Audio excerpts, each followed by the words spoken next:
Kamala Harris and Donald Trump traded blows this week in their first and likely only debate. The vice president saw a small polling bump and a big fundraising boost after her performance, but Trump and Harris remain neck and neck in the 7 swing states that'll decide this election. In Springfield, they're eating the dogs, the people that came in. They're eating the cats. They're eating the pets of the people that live there. And this is what's happening in our country. Talk about extreme.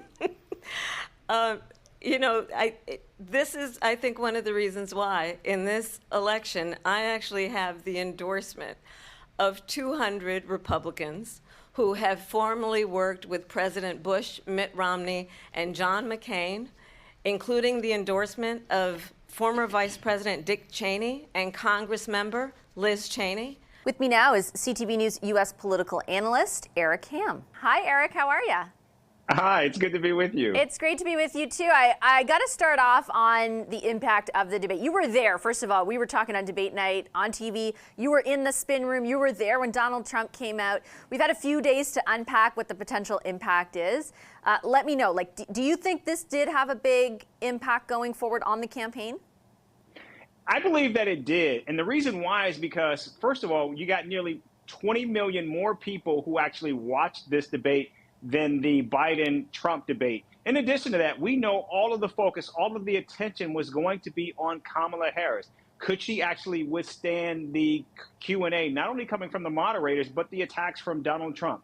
And also, what and how would Kamala Harris respond to such a consequential moment standing on the stage in the split screen with her and Donald Trump? And I think she passed all of those tests, especially from the optics standpoint, because she looked like she belonged. And also, given the fact that Donald Trump stands more than a foot taller than Kamala Harris, it did not look like that on screen. And also, of course, we all remember back when Donald Trump debated Hillary Clinton and how it seemed as though he was stalking her on the stage, kind of hovering over her. And you just didn't have that with this debate.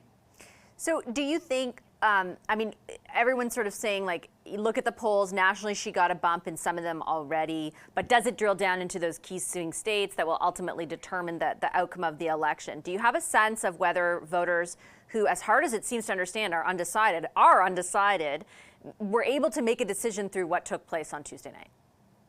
If you look at the polling data, not just from what's taking place nationally, but if you actually drill down, if you look at a state like North Carolina, it's a state that the Harris campaign is vying for very aggressively, but it's also a Republican stronghold. The last Democrat to win was Barack Obama back in 2008. Polling data is showing that Kamala Harris is up by 3 points. And so I think what we are seeing is finally what took place on Tuesday night is beginning to break through and resonate. And also, just to give another example of that, is if you look at Indiana, again, another ruby red state that Democrats have no expectation of winning, let alone even getting close in.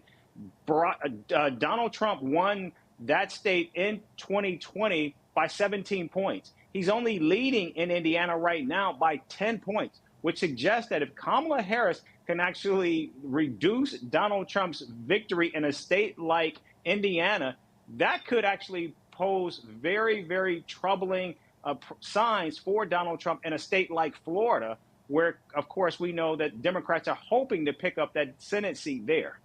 What's the best strategy, do you think, for the Harris campaign to employ to best leverage the whatever bump they do end up getting from this debate? Should she be, for example, doing a bunch of interviews, high-profile interviews, wider audiences, things that allow her to talk more about what her agenda will be, because that didn't happen so much in the debate, so much of it ended up being about Donald Trump?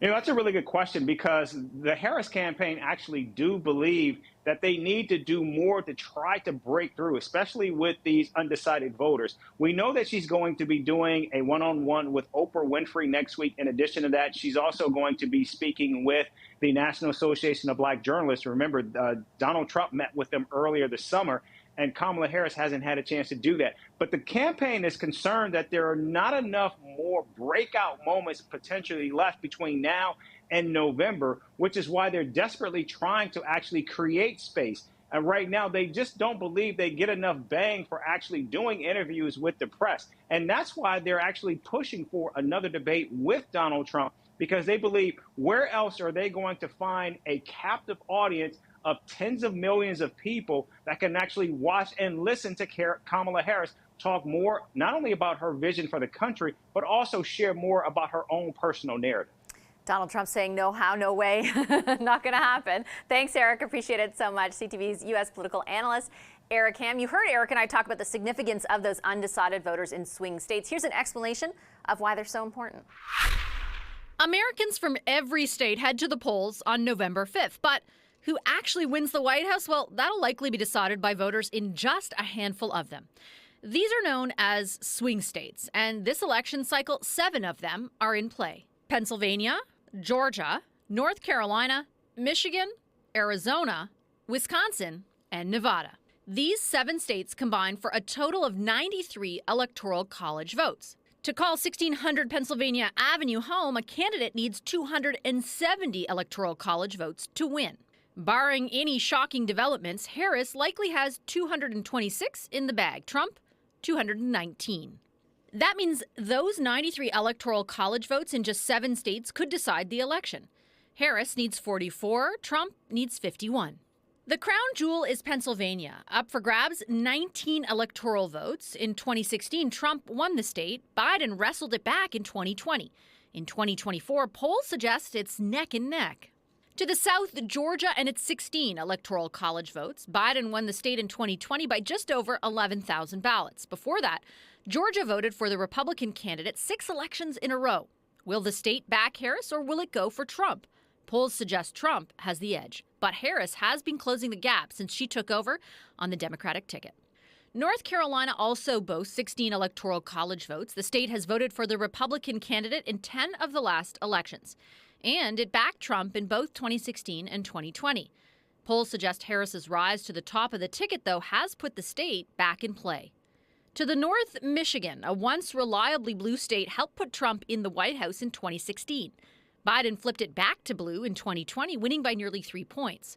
Polls suggest Harris will hold the state and its 15 electoral college votes. The final 3 states, Arizona, Wisconsin, and Nevada, account for a combined 27 electoral college votes. Biden won all 3 in 2020, but the margins of victory in Arizona and Wisconsin were slim. In 2024, those margins could be even slimmer.